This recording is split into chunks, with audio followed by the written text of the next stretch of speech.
The Ink and Paint Club podcast is intended for mature audiences. I know we're usually talking about kids' cartoons and stuff, but there's going to be naughty language. Anyway, listener discretion is advised.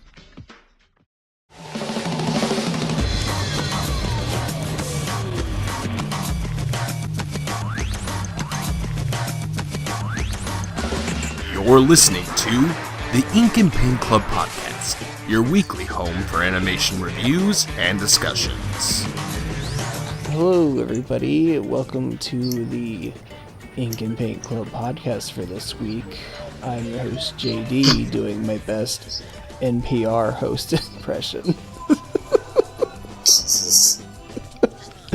But yeah, I'm JD, and that's Kyle.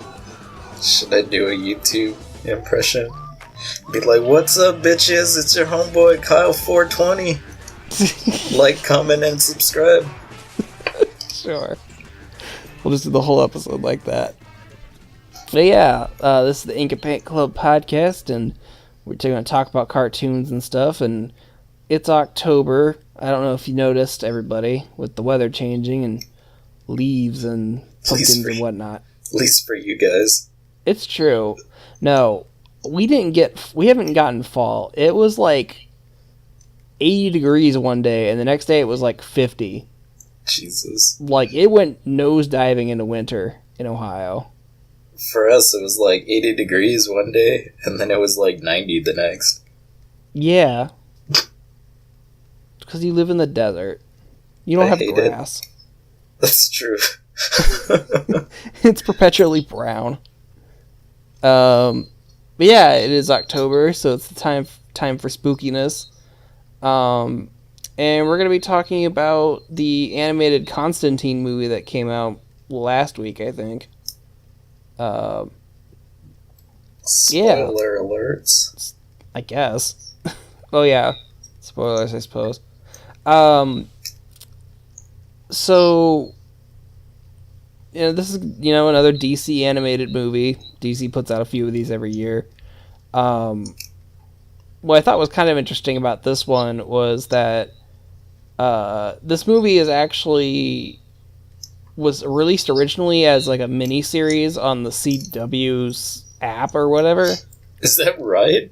Yeah, they released this like as a mini-series, and then they compiled it all together, and I think they said they added like 20 minutes of extra footage to make it a movie.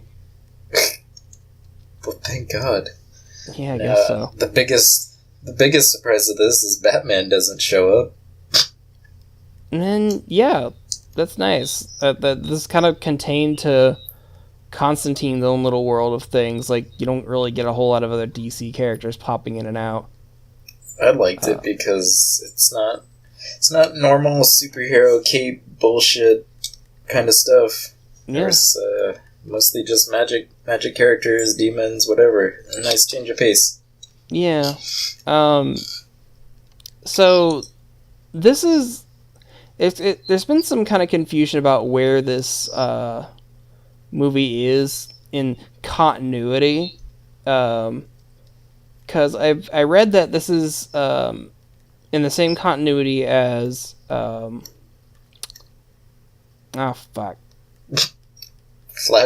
or what? No, well, yeah, I think so. I don't know.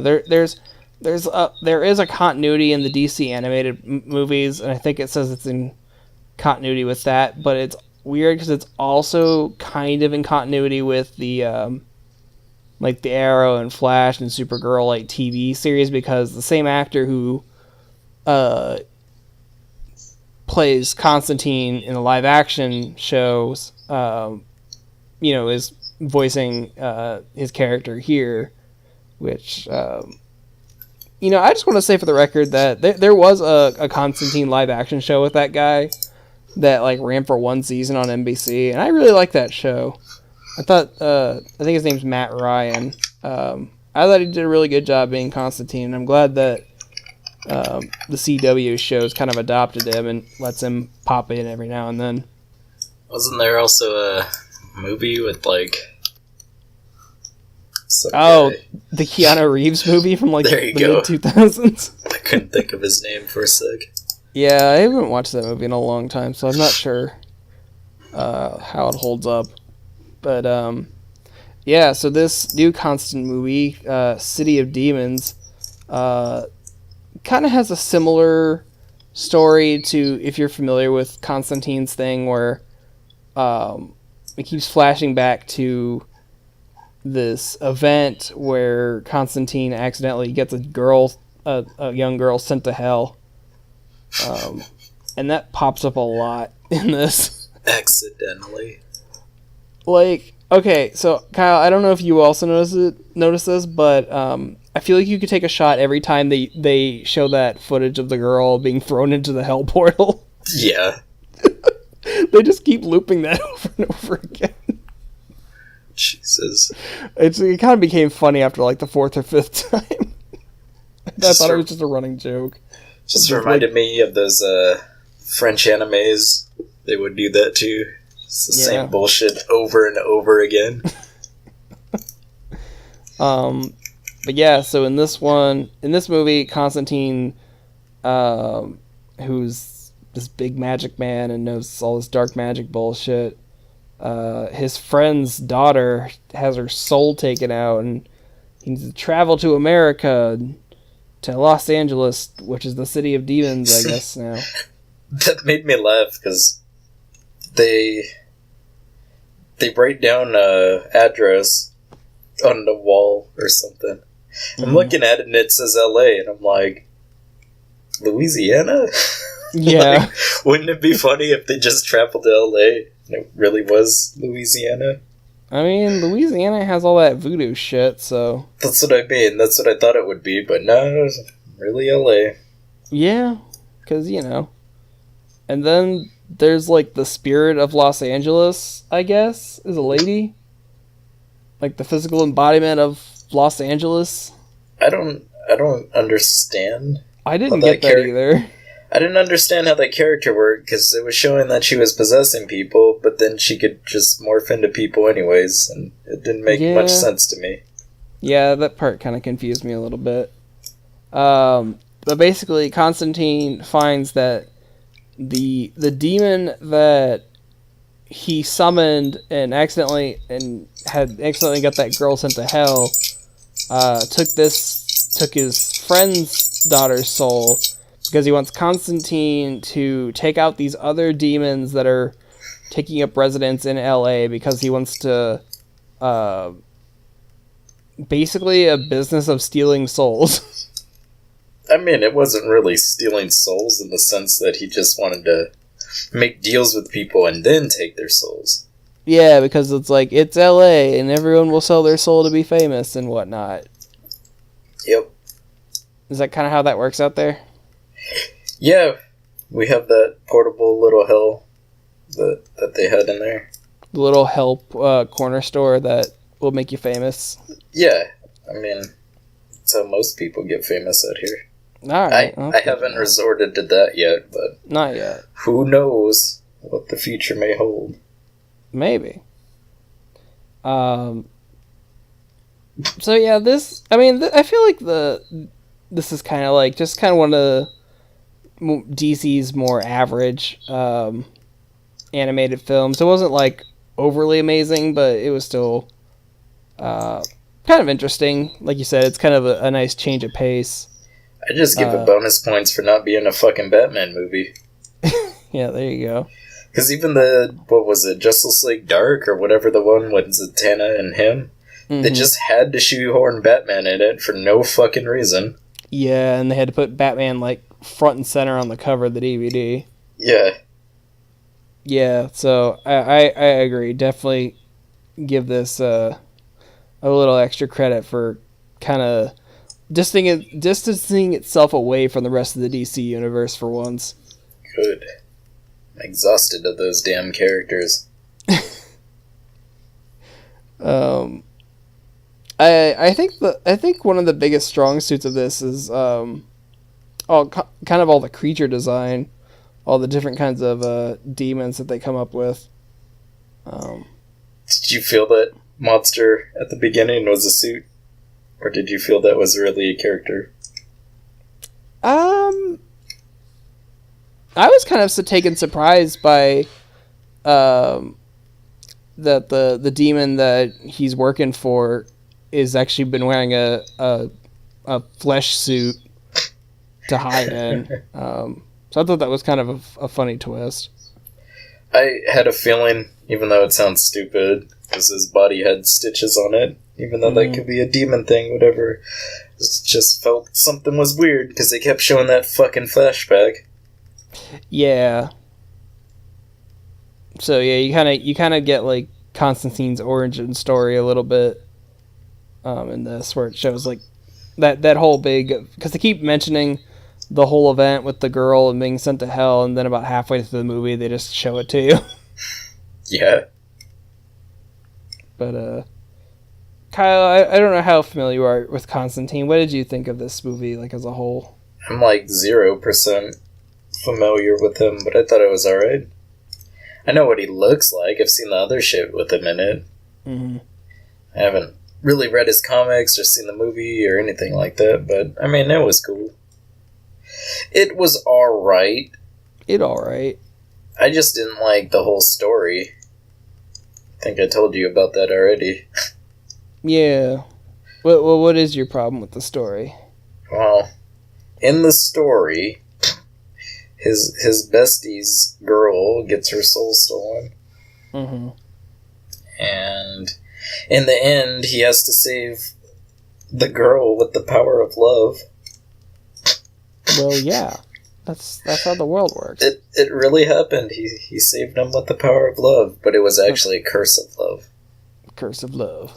So, this guy basically did this curse where he saves his daughter, but the wifey and daughter don't remember him at all, have no memory. They just know that there was a one-night stand.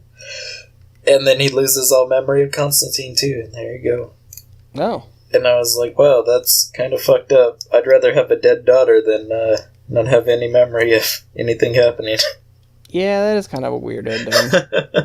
It's like, well, Constantine just ruined this guy's life.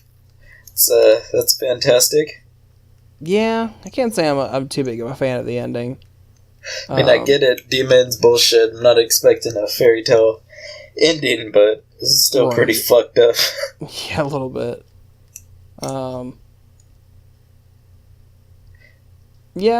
It's kind of, I don't know. It's kind of middle of the road. I mean, the action's alright. It's, well choreographed for, DC's animated movie standards. Lots of gore. Surprising amount of gore. Yeah, I mean, this is pretty much a hard R movie. I don't know if there's a lot of swearing in it. Then Constantine fucks an old man. Yeah, because the city of LA kind of starts morphing mid-coitus. Just please, baby, don't do that. Yeah, maybe can't.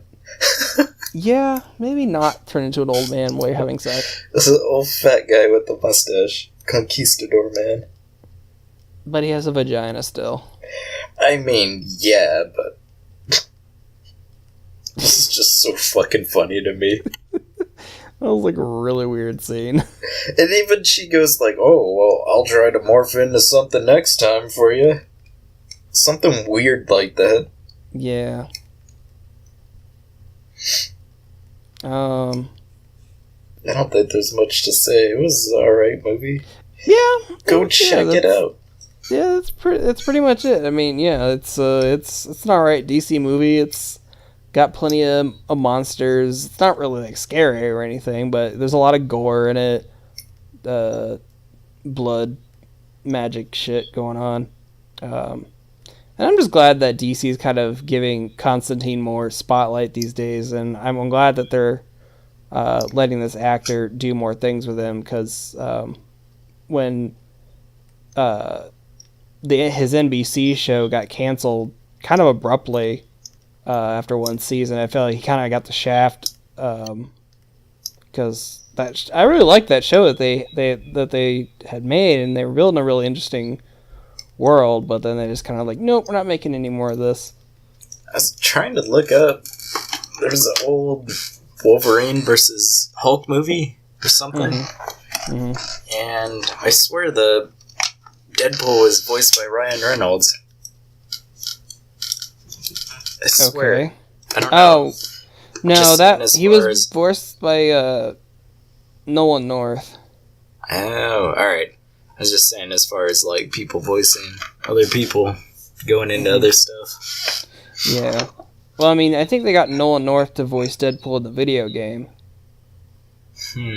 so that's kind of carried over. Okay.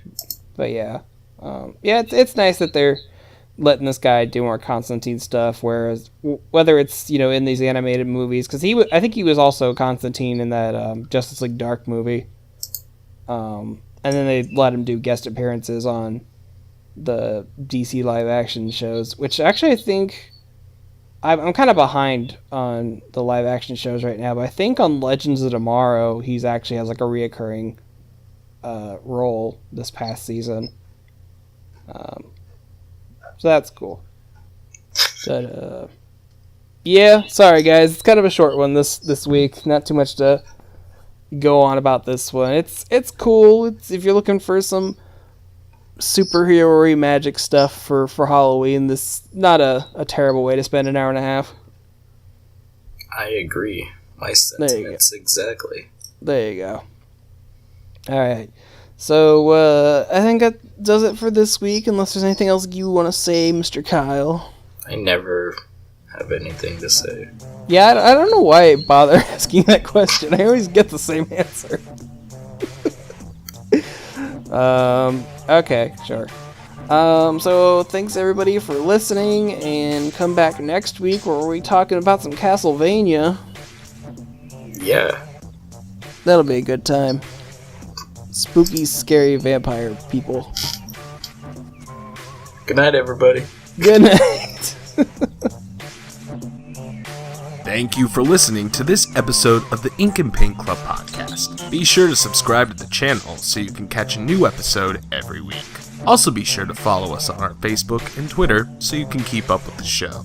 Links are in the description. We'll see you next week.